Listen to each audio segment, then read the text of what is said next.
जय श्री राम। वेदांत ज्योतिष वैज्ञानिकता में आप सभी का स्वागत है। और इस समय आप लोगों के लिए मैं अलग अलग चीजों में लेकर आ रही हूँ ट्रांजिट। बहुत बड़े ट्रांजिट इस समय हमारे हुए हैं। जुपिटर का ट्रांजिट, केतु का ट्रांजिट, राहु का ट्रांजिट। तो ये हमारे जन्म कुंडली में क्या फर्क डालते हैं। तो आज मैं सबसे पहले आप लोगों के बीच में मैंने मोक्ष त्रिकोण का केतु का ट्रांजिट बताया। और केतु जो अभी इस समय ट्रांजिट कर रहे हैं, मोक्ष त्रिकोण में जिनके ट्रांजिट किया था वो हाउस हमारे 4, 8, 12 थे। अब इस समय जो मैं केतु का ट्रांजिट बता रही हूँ, केतु धर्म त्रिकोण के ट्रांजिट में किस किस लग्न, किस किस राशि के ट्रांजिट करेंगे। हम अगर लग्न और राशि की बात करें, ट्रांजिट को अगर आपको अपना लग्न पता है तो ट्रांजिट को आप लग्न के अनुसार ही देखिए। तो सबसे पहले हम बात करते हैं मेष लग्न के। मेष लग्न के ये जो धर्म त्रिकोण में ट्रांजिट कर रहे हैं, 5th हाउस में ट्रांजिट कर रहे हैं, मंगल की राशि, और केतु का ट्रांजिट आपके 5th हाउस में। आपको पता है इस समय आपको केतु यहाँ पर आके क्या देने जा रहे हैं। जो भी लोग मेष लग्न मेष राशि के हैं, ये जो 5th हाउस है ना हमारा, ये पूरा पुण्य कर्मों का है। और केतु जो हमारी है ना, हमारा रूट है, हमारी जड़ है, हमारे रिचुअल्स हैं। तो यहाँ पर मेष राशि और मेष लग्न के लोग, जितने लोग भी हैं, ये अपने कुलिष्ट, कुल देवता, इनसे आशीर्वाद लेते हैं, या अपने जो इनके जहाँ इनके पितरों का चीजें होती हैं, यानी कि हमारे जो पितरों के देवी देवता हैं, आप लोग उस जगह को छोड़कर अपने शहर में भी आ गए हैं। आप पूरे ट्रांजिट में 18 महीने में से कोई भी एक दिन निकाल के अगर उस जगह पर जाकर उनका आशीर्वाद लेकर आते हैं, तो जितना भी अभी तक आपको लग रहा होगा ना कि मेरे काम नहीं बन रहे हैं, ऐसी चीज नहीं हो रही, ये नहीं हो रहा, तो समझिए यहाँ से आपके ना रास्ते खुल जाएंगे। यहाँ केतु आपको बताने आया है। 5th हाउस में केतु का आने का मतलब होता है कि ये आपको कुछ ना कुछ देने आया होता है। यहाँ पर रह के ये आपके संतानों को भी, इस समय आपके घर में संतान है, 5th हाउस वालों के घर में, जो मेष लग्न के मेष राशि के लोग हैं, अगर आपके घर में संतान है तो आप ये समझिए ये वो टाइम पीरियड है जब आप अपनी संतान में जो भी संस्कार इस समय देना चाहेंगे, आपकी संतान आपकी बात मानेगी। आपके अंदर इस समय ना जो भी आपने पूर्व जन्म में कर्म किए थे वो जागृत होने जा रहे हैं। समझिए 29 मई के बाद से केतु पूरी तरह एक्टिवेट हो जाएगा 5th हाउस में। तो ऐसे में आप लोग अपने 5th हाउस से जुड़े काम, अब 5th हाउस के पहले हमारे कारक तत्व तो समझने पड़ेंगे कि 5th हाउस से जुड़ी चीजें आपकी क्या हैं। 5th हाउस सूर्य का घर है, और सूर्य के घर में केतु जाकर बैठ गए हैं, तो आपने अपने घर में बड़े बुजुर्गों का आशीर्वाद लेना है। आपने पूर्व जन्म में कुछ ऐसी चीजें करी हैं जो सही नहीं थी, तो आपने क्या करना है, उसके लिए ईश्वर से इस समय माफी भी मांगनी है। अगर आपने कोई ऐसा जो हमारे हम कर्म करते हैं या रात दिन ऐसे काम करते हैं, उस समय हमसे ऐसा होता है कि कई लोगों का हमसे गलतियां हो जाती हैं, तो ये टाइम पीरियड है आपका माफी मांगने का। आप अपने सारी चीजों के लिए यहाँ माफी मांग के अपने 5th हाउस को स्ट्रॉन्ग कर सकते हैं। तो आप कहेंगे केतु 5th हाउस में है, हमें इतना लाभ कैसे होगा। जैसे ही आप अपने पूर्व जन्म को एक्टिवेट करते हैं, ठीक इसके सामने लाभ देने के लिए राहु बैठा हुआ है। इसीलिए जब केतु और राहु का ये ट्रांजिट होता है ना आपस में, तो हम केतु को जब मजबूत करते हैं तो राहु अपना आप अच्छा रिजल्ट देने लग जाता है। आप अगर इस समय घर से बाहर हैं, दूर हैं, कुछ मत कीजिए। आप केवल अपने माता पिता अगर हैं तो ठीक, अगर नहीं हैं तो उनको सुबह एक बार याद करके प्रणाम कीजिए। आपकी सारी जागृति ना यहीं से हो जाएगी। सूर्य के हाउस में केतु जाने का मतलब है कि 5th हाउस में सूर्य के घर में अगर केतु गए हैं, तो यहाँ पर आप अपने पितरों के लिए अमावस्या के दिन कोई भी दान करते हैं, कोई भी चीज देते हैं, तो ये समझिए कि इस समय आप जो कुछ भी दे रहे हैं ना, आपके पितर इसको तत्काल स्वीकार कर रहे हैं। 5th हाउस में केतु का संतान के लिए बहुत अच्छा होता है। यहाँ पर अगर आपकी संतान आपकी बातों को नहीं मान रही है तो आप सिर्फ एक बार अपने पितरों का आशीर्वाद ले लीजिए किसी भी अमावस्या को, और संतान के नाम से संकल्प लगवा लीजिए, आपका फिफ्थ हाउस एक्टिवेट हो जाएगा। अब नेटल चार्ट में देखिए आपका केतु कहाँ है। अब आप कहेंगे कि हमने तो इतनी सारी चीजें कर दी, केतु को लोग इतना बड़ा ग्रह नहीं मानते हैं, जबकि जो आधी जन्म कुंडली होती है ना, अगर आप अपना केतु ठीक कर लेते हैं तो आपकी आधी जन्म कुंडली ठीक हो जाती है। अब आप मेष लग्न वाले जो है वो मंगल आपके अंदर क्या है, उग्रता ज्यादा है, क्रोध ज्यादा है, और केतु क्या है, केतु शांति का ग्रह है, और कुजवत केतु कहा गया है, यानी कि कुज मतलब मंगल, मंगल की तरह केतु वर्क करता है, तो एक तरह से ये आपका मित्र ही है। मैं दृष्टि इसलिए नहीं बताती क्योंकि केतु क्या है ना, राहु और केतु की मैं दृष्टि नहीं बताती हूँ। राहु केतु जहां पर रहते हैं उस घर को बहुत ज्यादा एक्टिवेट कर देते हैं, इसलिए हम लोग केतु को जब देखते हैं, आप इस समय अपने घर में जो भी धार्मिक कार्य हैं उनको कराइए। बच्चों में शाम को 5 मिनट के लिए अपने बच्चों को, जो आपका घर में पूजा स्थल है उसमें अवश्य बिठाइए।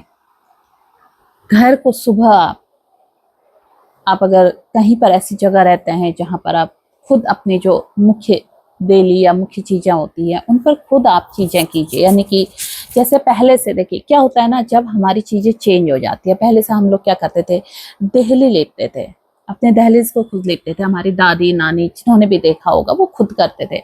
आजकल हमने ये चीजें छोड़ दी हैं, अब हम ऐसा नहीं करते हैं। अगर आप केवल गंगा जल या पानी या गौर्क ये चीजें लेके अपने मुख्य देली को खुद साफ करते कपड़े से डेली कीजिए, यकीन जानिए कि आपके घर में ना आपके पितरों की कृपा आने लगेगी, आपकी चीजें ठीक हो जाएंगी। इसको मेष लग्न वालों ने इस ट्रांजिट में इतना ही करना है। ये ट्रांजिट आपको बहुत कुछ देने आ रहा है, आपके पूर्व पुण्य कर्म जागृत हो रहे हैं। अब मेष के बाद हम बात करते हैं सिंह लग्न वालों की। आपके तो ये लग्न में ही आ रहा है, आपके व्यक्तित्व पर आ रहा है, ये आपको इस समय आपके इनर कोर की जागृति करेगा, आपकी जो इंटरनल पावर है वो बढ़ाएगा। जब सप्तम में राहु गया ना, बस जीवन साथी से किसी तरह का विवाद मत कीजिए। जैसे मेष वाले जो है ना वो संतान की तरफ थोड़ा ध्यान दीजिए। अगर आप कहीं, मेष वालों को बता रही हूँ मैं, अगर आप कहीं प्रेम संबंध में पड़े हैं तो हो सकता है वो आपसे डिटैच करने की कोशिश करे, तो आपने इस बात का भी ध्यान देना। अनावश्यक विवाद हो सकता है, अनावश्यक गलतफहमियां हो सकती हैं, इन चीजों से भी बचना है मेष लग्न वालों ने। अब अगर मैं सिंह लग्न, सिंह राशि वालों की बात करती हूँ तो आपके तो ये लग्न में जा रहा है, लग्न आपका व्यक्तित्व है, आप स्वयं है, तो धर्म से इस समय आप अपने आप को जितना जोड़ कर रखेंगे आपका व्यक्तित्व उतना निखर कर आएगा। ये समय है आपके मेडिटेशन का, ये समय है आपके ईश्वरीय शक्तियों को जागृत करने का। जैसे मेष वालों का पूर्व जन्म के कर्म जागृत हो रहे थे, आपने इस जीवन में अभी तक जो कुछ भी किया है, अच्छा या बुरा, ये टाइम पीरियड है। अगर आपने पिछला बहुत अच्छा किया है तो ये टाइम पीरियड है उसके और ज्यादा अच्छी पावर लेने की, आपको खुद बहुत अच्छे रिजल्ट इसके आएंगे। और अगर आपने पिछला कहीं इस तरह का किया है, आपको पता है मैंने गलत किया है, तो ये टाइम पीरियड है उस चीज के लिए माफी मांगने का। केतु जब लग्न में आता है ना, ये व्यक्ति को जागृत कराने आते हैं, ये बताते हैं बहुत कर लिया, अब अपने आप को जोड़, धर्म से जोड़। जब आप भौतिक चीजों के पीछे भागना छोड़ देंगे तो समझो केतु आपको खुद देने आ जाते हैं। सिंह लग्न और सिंह राशि के जितने लोग भी हैं ना, इस समय आप जितने भी ऐसे काम हैं, ज्योतिष हो गया, तंत्र हो गया, मंत्र हो गया, इन चीजों की तरफ थोड़ा सा भी अपने को जोड़ते हैं। जैसे राहु जो एनर्जी, अगर राहु जिसके लग्न में आता है वो अपनी एनर्जी को बाहर दिखा सकता है, केतु भी जिसके लग्न में आया है वो अपनी एनर्जी को उसको दिखानी नहीं चाहिए। हो सकता है इस समय आपको बहुत मतलब जो ना चेहरे का तेज बढ़ना, आपका ऑरा बढ़ना, ये टाइम पीरियड है आपका ऑरा बढ़ने का। आप जहां काम कर रहे होंगे आपका काम में मन लगेगा, और साथ में आप जो बिजनेस करते हैं उसमें आपकी वृद्धि होगी। बिजनेस में क्यों वृद्धि होगी? क्योंकि राहु काम त्रिकोण में चला गया है, सप्तम में राहु आ गया। इसका मैंने आपको पहले ही बता दिया, मेरे चैनल में राहु का काम त्रिकोण का वीडियो है, वो आप देख सकते हैं यहाँ पर जाके। तो कुल मिलाकर हम देखें सिंह लग्न सिंह राशि वालों के लिए ये केतु आपको जागृति करने आ रहे हैं।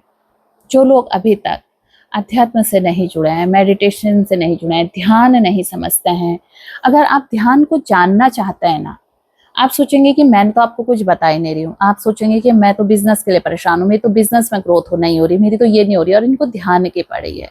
यकीन जानना, आप अगर ध्यान लगाना सीख गए इस ट्रांजिट में, आपका बिजनेस खुद ग्रोथ करने लगेगा। क्या होगा? क्योंकि अभी आपका दिमाग बहुत ज्यादा इधर उधर भाग रहा है और आपने ध्यान लगाया, उससे क्या होगा? स्थिरता आएगी मन में, और आपके बिजनेस के जो डिसीजन है ना, वो सही लेने लग जाएंगे।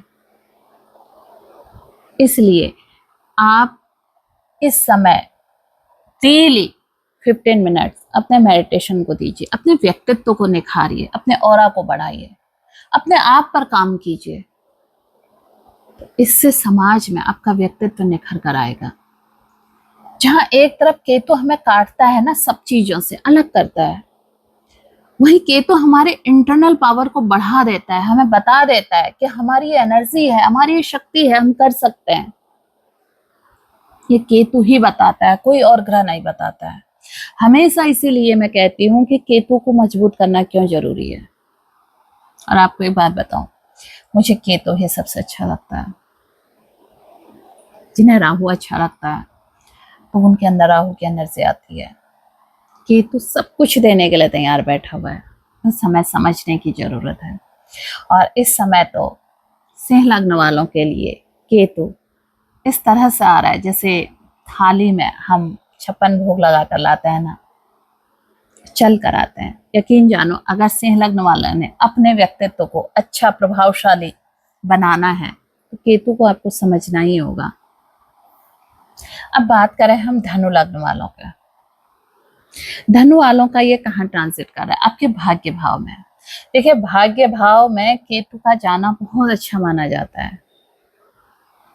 यहाँ पर केतु हमारे पितरों की कृपा हम पर करा देता है। जिनके भी नेटल चार्ट में केतु फिर 9th हाउस में ट्रांजिट करते हैं, वो अपने पितरों का आशीर्वाद लेकर ही आए होते हैं। और आप किसी को कुंडली दिखाएंगे, वो कहेंगे इसके उसमें तो पितृ दोष है, जबकि इस व्यक्ति के पितरों की प्रबल कृपा मिलती है इसको। तो ये 18 महीने आप अपने पितरों से पूरी तरह से कृपा ले सकते हैं। धर्म त्रिकोण का मतलब ही यही है कि हमने जो अभी तक का चीजें छोड़ी हैं उनको लेना। और केतु जैसा महान ग्रह जिसे हम यूं ही छोड़ देते हैं, जिसका रत्न भी कोई नहीं पहनाता है। क्यों? क्योंकि केतु का रत्न सबसे सस्ता होता है। केतु की रेमेडी सबसे आसान होती है, इसलिए लोग उन्हें नहीं बताते हैं। केतु आपने ठीक कर लिया तो आप तो आधा जग जीत जाएंगे। केतु से संबंधित एक कहानी मैं आपको सुनाऊंगी, बहुत अच्छी कहानी है। केतु जब एक इस तरह का समझ लीजिए, अगर आप विक्रमादित्य की कहानियां, जो बेताल पच्चीसी वाली कहानियां वो सुनी होंगी, उसमें एक बात थी, वो लास्ट में प्रश्न करता था और क्या कहता था, जैसे ही वो उत्तर देता था वो जो लाश होती थी ना, वो भाग जाते थे, पेड़ पर लटक जाते थे। पता इन चीजों के क्या संकेत हैं जीवन के? जब वो कहानी सुनाता था तो विक्रमादित्य जो थे वो खो जाते थे और उनका जो दिमाग था, जो बुद्धि थी, जो मन था, एक जगह पर जाकर स्थिर हो जाता था, सुनते सुनते सुनते सुनते। अब वो जो सुना रहा है ना, वो राहु था, तो वो अंदर की स्थिरता उस तरह से दे देता था कि जो उसने कहा है वो अपनी सोल को भूल जाता था। केतु हमें यही बताता है, हम जब अंदर से ध्यान में जाते हैं, बाहर की बातों को नहीं सुनते हैं, तो हम अपने आंतरिक चीजों को मजबूत करते हैं। और जब हमारी वो आंतरिक चीजें मजबूत होती हैं ना, तो हम अपने पितरों की कृपा, अपने इष्ट की कृपा, मैंने कहा ना केतु टोटल जड़ है, तो हम अपनी जड़ को ठीक कर लेते हैं। और सोचिए, जब हमने अपनी जड़ ठीक कर ली है तो हमेशा चीज़ें बढ़िया होकर आती हैं। क्यों? क्योंकि जब हमारी सोल प्योर हो जाती है ना, हम मन से, हृदय से साफ हो जाते हैं, हम झूठ नहीं बोलते हैं। केतु की एनर्जी जिसमें भी होगी ना, उसके अंदर प्योरिटी बहुत ज़्यादा होगी। और जब हम इन सब चीज़ों से अपने इनर कोर की सफाई कर लेते हैं, धुलाई कर लेते हैं, तो हर ग्रह हमारे अंदर पॉजिटिव होने की सोचता है, हर ग्रह हमें अच्छा देने की सोचता है। आपको पता है इस बात का? राहु जितना आपसे छल करवाता है ना, झूठ बुलवाता है, छल करवाता है, भ्रम आपके मन में डालता है, केतु ऐसे ही आपके आंतरिक सफाई करता है, आपको सब देता है। और जब आप ये सब चीज कर लेते हैं ना, यकीन जानो हर ग्रह आपको पॉजिटिव देने लग जाता है। इसलिए मैं एक ही बात कहती हूँ, आप कुछ करो मत करो, केतु को हमेशा पॉजिटिव करो। जिसका केतु पॉजिटिव हो गया, उसके सारे ग्रह उसे पॉजिटिव रिजल्ट देने के लिए तैयार बैठे हैं। ये ग्रहों की एनर्जी का ना बहुत बड़ा रहस्य है, लेकिन आज तक हमें सिर्फ ग्रहों के नाम से डराया गया है। केतु का तो शायद ही कोई नाम लेता हो। राहु, मंगल, शनि, ये सब आपको बताए गए हैं, डराते हैं। ये हमारे बहुत अच्छे मित्र हैं, बस हमें इन्हें हैंडल करना नहीं आता है। हम इनके अनुसार नहीं चलते हैं, हम अपनी मर्जी का जीवन जीना चाहते हैं। आपको आज़ादी लेनी है ना, केतु से सीखिए। कैसी आज़ादी? केतु देगा। मुक्त हो जाइए हर समस्या, हर चिंता से जीवन में। जैसे ही आप केतु की एनर्जी को लेंगे और हर चीज से मुक्त हो जाएंगे, तो समझिए आपका जो 9th हाउस है ना, बहुत अच्छा हो जाएगा। केतु की आसान सी रेमेडी है, सीढ़ियां सबके घर में होती हैं। आप कीजिए ना, अपनी सीढ़ी में बिना काम के चढ़िए, थोड़े थोड़े टाइम, आपको सब कुछ मिलेगा। फिर मिलती हूँ मैंने मोक्ष त्रिकोण, धर्म त्रिकोण ये कर दिए हैं, अब अर्थ त्रिकोण इसके बाद मैं लेकर आऊंगी। तो आपने अभी तक चैनल सब्सक्राइब नहीं किया है तो चैनल को सब्सक्राइब कीजिए। जय श्री राम, नमस्कार।